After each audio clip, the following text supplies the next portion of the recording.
Hello class 10th, कैसे हैं हम सब। मैं आरटी क्लासेस की तरफ से आज आपके साथ पॉलिनोमियल जो कि चैप्टर 2 है वो डिस्कस करने वाली हूँ। चैप्टर काफ़ी लेंथी नहीं है, छोटा सा चैप्टर है, बट बहुत सारे इसके ऊपर केस स्टडीज बनती हैं, एमसीक्यूज के क्वेश्चंस भी बनते हैं और सब्जेक्टिव भी। तो चलिए स्टार्टिंग करते हैं इसके बेसिक से।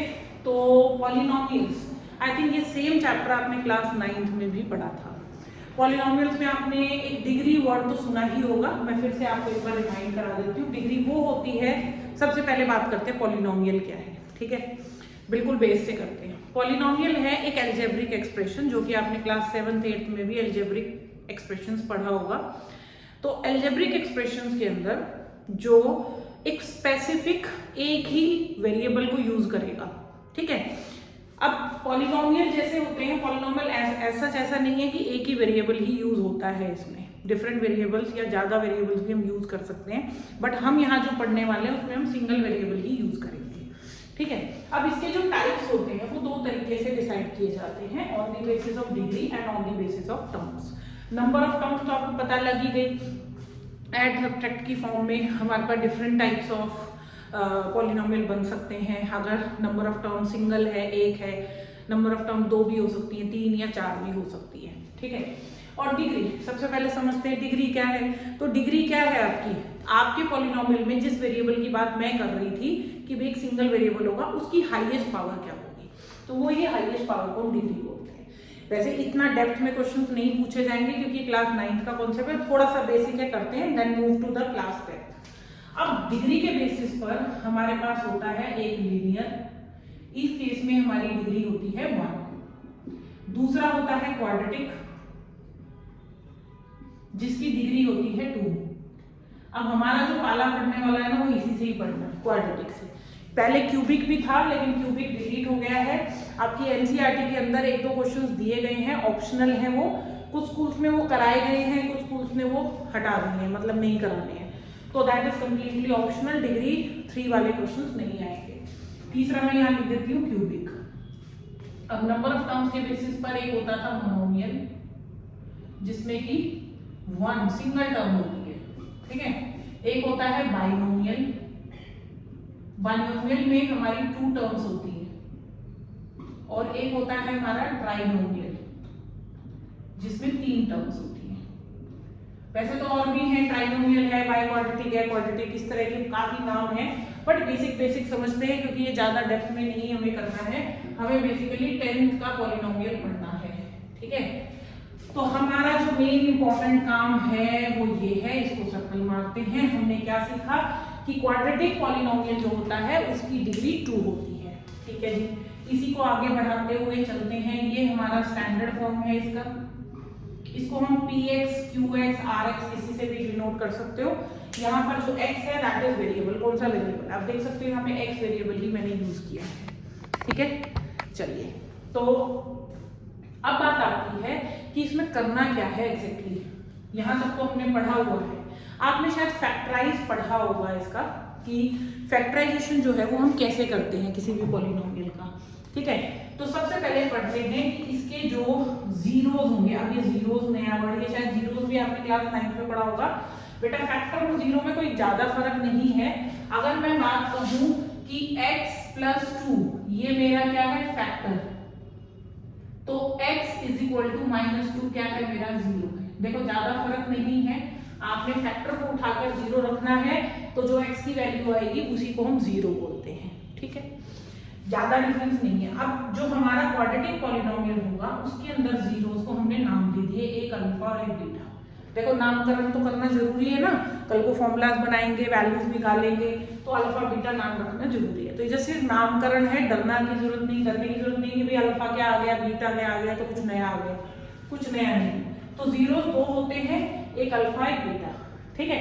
कई बार हम इनको रूट्स भी बोल देते हैं, but root word generally chapter 4 के अंदर जब क्वाड्रेटिक इक्वेशन आएगी उसमें हम यूज करेंगे, तो फिलहाल हम जीरोस यूज करेंगे। अब आता है कि इसके जीरोस निकालेंगे कैसे। क्वेश्चन है हमारा, हाउ टू फाइंड फैक्टर्स या फिर जीरोस। क्योंकि देखो अगर फैक्टर्स भी आ गए तो हम फैक्टर से 0 ऐसे निकाल लेंगे, कोई प्रॉब्लम वाली बात नहीं है, ठीक है। तो फैक्टोरियल 0 निकालने के लिए बेटा हमें 3 मेथड इस्तेमाल करने हैं। एक मेथड होता है कॉमन ले लेना, कॉमन, टेकिंग कॉमन, ठीक है, बहुत ही कॉमन मेथड है। आपके पास जो भी एक्सप्रेशन है उसमें से जो भी कॉमन दिख रहा है उसको कॉमन निकाल लो। कॉमन लेने से आपका फैक्टर बन जाते हैं। मैं आगे 1-2 क्वेश्चन कराऊंगी आपको, देखेंगे आप कि कॉमन लेने से भी बात बन जाती है। दूसरा, इसमें हम यूज करते हैं मिड टर्म स्प्लिटिंग या मिडिल टर्म स्प्लिटिंग, ठीक है। और तीसरा मेथड जो हम यहाँ पर यूज करेंगे वो है आपका आइडेंटिटी।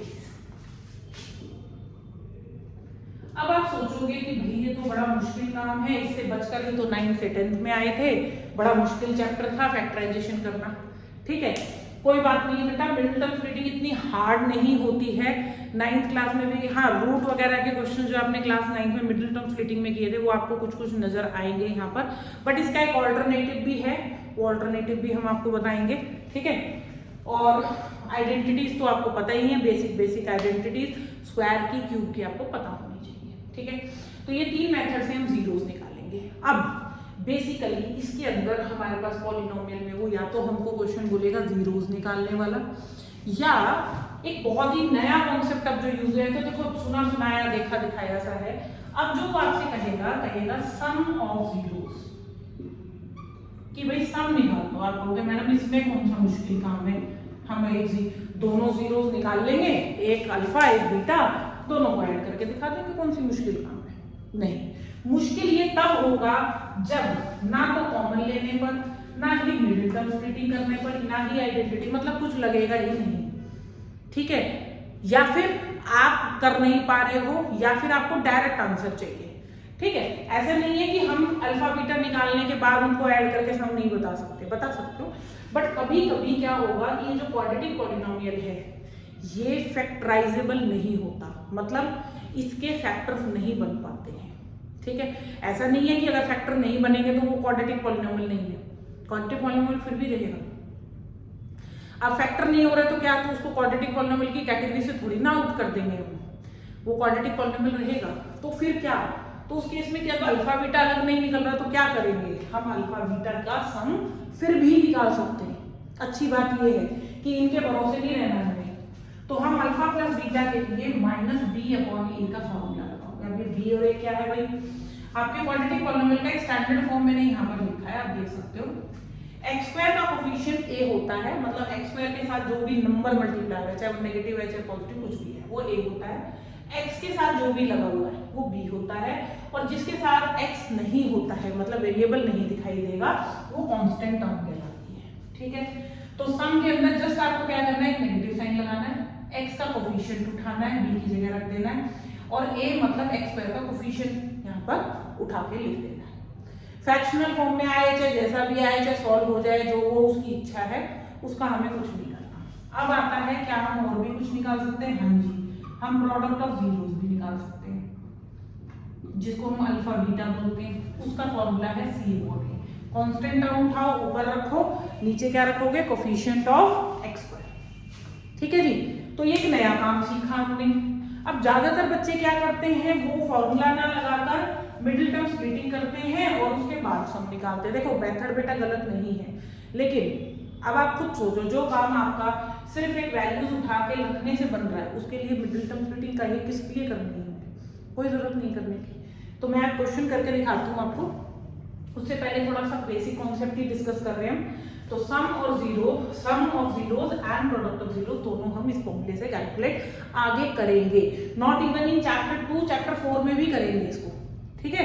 चैप्टर 4 में भी ऐसी चीज रिपीट आएगी, बस वो सम ऑफ जीरोस की जगह क्या आ जाएगा, सम ऑफ रूट्स कह दो उसको। तो रूट्स और जीरोस में कोई ज्यादा डिफरेंस नहीं है। आई होप जो मैंने अभी तक आपको समझाया है ये सब क्लियर हुआ होगा आपको। इसके अलावा मैं कुछ और इम्पॉर्टेंट फॉर्मूला जो कि हम इसके क्वेश्चन सॉल्व करते टाइम यूज करेंगे वो मैं आपको बताती हूँ। चलिए आगे बढ़ते हैं। तो अब हमारे पास कुछ बेसिक फॉर्मूला, जैसे कि मैंने आपको यहाँ पे बताया था कि भाई हम फॉर्मूले से फैक्टराइजेशन करेंगे, मतलब आइडेंटिटीज लगाएंगे। वो तो लगानी ही है आपको, आइडेंटिटी सारी पता होनी चाहिए, बट जो सबसे इंपॉर्टेंट यूज हुएंगी वो मैं दोबारा से आपके लिए लिख रही हूँ, इसको आप प्लीज नोट डाउन कर लीजिएगा। तो यहाँ पर इंपॉर्टेंट फॉर्मूलाज, ठीक है, बिल्कुल बेसिक मतलब पूरा डिराइव करके करेंगे, बिल्कुल ये नहीं शॉर्टकट ही बता दूंगी आपको, ध्यान से देखिएगा इसको। तो इंपॉर्टेंट फॉर्मूला में सबसे इंपॉर्टेंट पहला फॉर्मूला हमारे पास आता है। अब देखिए मैं ना, क्योंकि ए और बी में नहीं है, अल्फा बीटा में मुझे लगाने पड़ेंगे, इसलिए मैं फॉर्मूला भी अल्फा प्लस बीटा फॉर्म में लूंगी। ये है आपका फॉर्मूला, ठीक है। तो अल्फा प्लस बीटा का whole square is equal to alpha square plus beta square plus 2 alpha beta, ठीक है जी। तो अगर कभी क्वेश्चन के अंदर आपको सम दे रखा है और प्रोडक्ट दे रखा है और आपको किसकी वैल्यू पूछी है, इसकी, ध्यान से देखिए मैंने फॉर्मूला जो ये यूज किया है, ये एक नॉर्मल फॉर्मूला है a plus B whole square का, बस a की जगह मैंने अल्फा यूज किया है, b की जगह मैंने बीटा यूज किया है। तो फॉर्मूला है alpha square plus beta square plus 2 alpha beta, ठीक है। अब इसको मैंने थोड़ा सा चेंज किया कि अगर मुझे alpha square plus beta square अगर चाहिए, कभी क्वेश्चन में पूछ लिया, तो बस क्या करना है, इस 2 अल्फा बीटा को इधर लेकर आ जाना है। तो ये बन गया एक नया फॉर्मूला। ये पहला फॉर्मूला तो देखो सब बच्चे जानते हैं, ये नया है। जहां कहीं भी क्वेश्चन में ये पूछेगा तो उन्हें ऐसे निकालना। अब आपको अगर मैम ऐसे क्यों निकालना है, भाई हम अल्फा बीटा अलग अलग नहीं निकाल रहे हैं ना, हम सिर्फ सम और प्रोडक्ट जो मैंने अभी किया उसी का इस्तेमाल करके ये वैल्यूज निकालेंगे, ठीक है। अभी क्वेश्चंस करेंगे तो और क्लैरिटी आएगी। सेकंड, ये हमें याद तो है लेकिन हम भूल जाते हैं बहुत बार। देखो मैं भी भूल जाती हूँ, सॉरी मैं नहीं भूलती हूँ, मेरे को तो बहुत सारे फॉर्मूलेज याद हैं, लेकिन मैंने बच्चों का फीडबैक लिया कि भाई आइडेंटिटीज क्यों याद नहीं होती हैं, क्या दिक्कत है, मैम भूल जाते हैं। मैं 10th क्लास के बच्चे से भी अगर पूछूंगी तो शायद ए क्यू प्लस बी क्यू शायद 50% बच्चों को नहीं आती होगी। अब यूं तो पता है उनको कि भाई हमने की है, हमने 9th में पढ़ी थी, फॉर्मूला होता है, बट वो एग्जैक्टली क्या है शायद वो ठीक से ना लिख पाए। उसके पीछे कारण यही होता है कि बेटा 9th की चीजें 10th में यूज जब होने लगती हैं तब तक आप 9th को जो है ना मिट्टी डाल देते हो, यार 9th को छोड़ो, बहुत मुश्किल थी, पीछा छूट गया, छोड़ो, ठीक है। तो ये भी कारण है, प्लीज ये कुछ आइडेंटिटीज ऐसी हैं वो ना 10th में ना 11th, ये मतलब थ्रू आउट मैथ्स में यूज होंगी आपकी, ठीक है। एक बार पढ़ा दी, समझो सिलेबस में है, हमेशा याद रखनी। तो A cube plus B cube की आइडेंटिटी है A plus B alpha plus beta, alpha square plus beta square और माइनस का अल्फा बीटा। अब आप कहोगे मैम अगर ये पूछेगा, हम अल्फा बीटा देखो फिर से अलग से नहीं निकालेंगे, हम यहाँ पे क्या है सम और प्रोडक्ट का इस्तेमाल कर रहे हैं। तो जैसे ही मेरे पास सम आ जाएगा वो वैल्यू यहाँ डाल दूंगी, प्रोडक्ट यहाँ डाल दूंगी, बचा alpha square plus beta square, उसका फॉर्मूला मैंने ऊपर बता दिया, ऐसे निकाल लेंगे उसको। तो हम एक्चुअली इनडायरेक्ट फॉर्म में ये वैल्यूज निकाल रहे हैं। अगर अल्फा बीटा अलग अलग निकल ही जाता तो समस्या ही नहीं थी, लेकिन ये समस्या तभी आएगी जब आपके पास अलग से वैल्यूज नहीं निकलेंगी, मतलब आपका क्वाड्रेटिक पॉलिनोमियल डिफरेंशिएबल नहीं होगा। अब आता है क्वेश्चन थर्ड, मतलब पॉइंट थर्ड। इसमें कभी कभी क्वेश्चन के अंदर हमें अल्फा माइनस बीटा निकालने के लिए बोल देते हैं। अब भैया अल्फा माइनस बीटा कैसे निकालें, देखो इसके लिए हम क्या करेंगे, अल्फा माइनस बीटा का होल स्क्वायर निकालेंगे, ठीक है। जो जो फॉर्मूले हैं ना उनको मैं बॉक्स में डाल रही हूँ, ये सब आपको नोट डाउन करके रखने हैं, और जब भी इसके नोट्स बना के प्लीज मुझे कमेंट करके बताना कि मैम हमने नोट्स बनाए हैं और कैसे बनाए, क्या आपको उनसे कोई बेनिफिट हुआ, ठीक है। तो मतलब फीडबैक मुझे नोट्स के रिगार्डिंग जरूर देगा। चलो अल्फा माइनस बीटा का होल स्क्वायर करा तो आप फॉर्मूला बनेगा alpha square plus beta square minus 2 alpha beta, right. अब थोड़ा सा आगे बढ़ते हैं, हमें स्पेस की जरूरत पड़ रही है, तो चलिए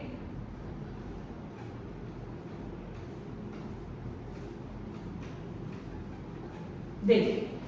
तो अब मेरे पास देखिए अल्फा माइनस बीटा का अगर होल स्क्वायर निकालना, देखो अल्फा माइनस बीटा पूरा नहीं निकालेंगे, अल्फा माइनस बीटा का होल स्क्वायर निकालेंगे। इस वैल्यू की जगह क्या लिख सकते हैं, यहाँ पे देखिए फॉर्मूला लिखा था मैंने अल्फा प्लस बीटा का whole square minus 2 alpha beta, और एक माइनस 2 अल्फा बीटा ऑलरेडी था, तो ये बन गया आपके पास।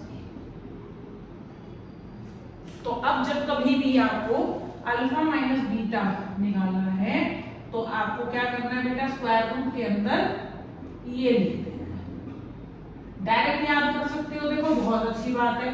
याद नहीं कर सकते डायरेक्ट, कोई प्रॉब्लम वाली बात नहीं है। अच्छा ये प्लस माइनस होगा, अंदर से जब निकलेगा प्लस माइनस होगा।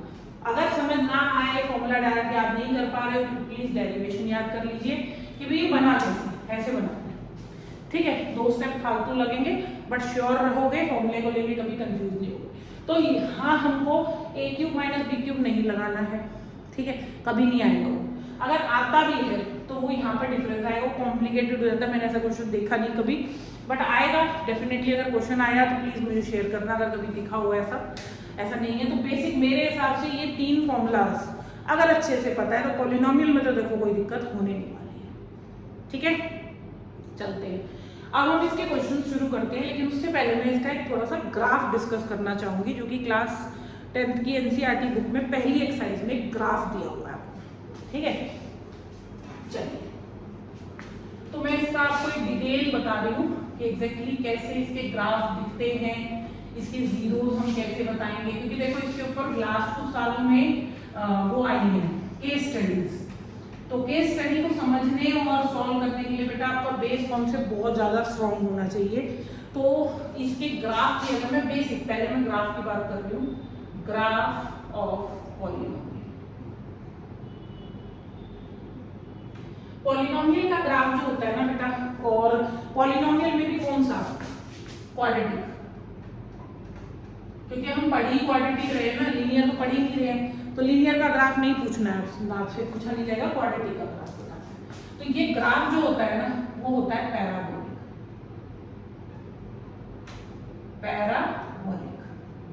पैराबोलिक शेप होती है इसकी, ठीक है। अब भैया ये पैराबोला क्या आ गया, नया सा नाम है, कुछ नहीं डरने की जरूरत नहीं है बेटा। ये जो यू वाली शेप होती है ना, कभी कभी आपने देखा होगा, देखो मैं आपको 4 शेप दिखाती हूँ इसमें। नंबर 1 पे शेप आपकी कुछ ऐसे हो सकती है, ठीक है। दूसरी नंबर 2 पे आपकी शेप कुछ ऐसे हो सकती है। नंबर 3 पे आपकी शेप कुछ ऐसे हो सकती है, और नंबर 5 पे आपकी शेप कुछ ऐसे हो सकती है। आप देख रहे हो इन सभी केसेस में हमने एक यू शेप बनाई है, और ये यू शेप जो है कभी कभी ऊपर की तरफ है, कभी नीचे की तरफ है, कभी इधर आ गया तो कभी इधर आ गया, मूवमेंट कर रहा है, राइट। तो इस तरह से ये 4 शेप्स हो सकती है, चारों ही पैराबोला की शेप होती है। ओपन फिगर है, ठीक है, कर्व शेप ही होती है हमेशा। तो एक क्वेश्चन इस पे बनता है कि क्वाड्रेटिक पॉलिनोमियल का जो ग्राफ होता है उसकी शेप कैसी होती है, तो आपने बताना है उसकी शेप पैराबोलिक होती है, क्लियर। अब क्वाड्रेटिक पॉलिनोमियल जो होता है, क्या इसके अलावा भी कोई पॉलिनोमियल के ग्राफ बन सकते हैं? बिल्कुल बन सकते हैं, बट पहले मैं आपको इनके बीच में डिफरेंस बताती हूँ। देखिए इसका जो ये है डिफरेंस, ये देखिए पैराबोला जो है उसका क्वाड्रेटिक पॉलिनोमियल जो है उसकी स्टैंडर्ड फॉर्म कुछ ऐसी होती है, ये हमारा px है ना। अब होता क्या है कि कभी कभी a की वैल्यू, b की वैल्यू या c की वैल्यू कभी पॉजिटिव होएगी कभी नेगेटिव होगी, हो सकता है ना ऐसा। तो उसी हिसाब से इनकी शेप जो है वो डिसाइड होती है। मैं इसकी एक डिटेल वीडियो बनाऊंगी, क्योंकि एनसीईआरटी के अंदर इसको डिटेल में नहीं दिया गया है, और आर एस अग्रवाल की भी बुक अगर आप देखोगे तो काफ़ी डिटेल नहीं दी गई है इसकी, लेकिन इसके ऊपर एक बहुत ही डीप कॉन्सेप्ट बनता है जिसमें कि ए, बी और सी के साइन पूछे जाते हैं। मैं उसके लिए एक अलग से सेपरेट वीडियो बनाऊंगी जो कि वो सिर्फ और सिर्फ इसी कॉन्सेप्ट पे होगी, ठीक है। फिलहाल हमने जो आज नोट्स बनाए हैं उस बेसिस पे कुछ क्वेश्चंस आगे मूव करते हैं, सॉल्व करते हैं, सो दैट थोड़ा कॉन्फिडेंस आए कि हाँ भाई हमने चैप्टर पढ़ लिया है, ठीक है। प्लीज उस वीडियो को बिल्कुल मिस मत करना। वो मैं पैराबोलिक ग्राफ या ग्राफ ऑफ पॉलिनोमियल या ग्राफ ऑफ क्वाड्रेटिक पॉलिनोमियल के नाम से एक वीडियो बनाऊंगी जो स्पेसिफिकली इसी के ऊपर होगी, जिसमें कि हम ए बी सी के साइन, ये आर.डी. शर्मा में क्वेश्चंस दिए गए हैं, और मैंने 1-2 बार ये क्वेश्चंस प्री बोर्ड और बोर्ड्स में भी देखे कि आए हुए हैं, ठीक है। तो उसके लिए अलग से वो वीडियो जरूर देखना। फिलहाल हम क्वेश्चंस में आगे मूव कर रहे हैं, और आगे मूव करने के लिए तो चलते हैं, कुछ क्वेश्चन सॉल्व करते हैं इसके, ठीक है। इसके ऊपर जो सबसे इम्पोर्टेंट मतलब जो कॉमन क्वेश्चन है, आपने मोस्ट ऑफ द टाइम देखा होगा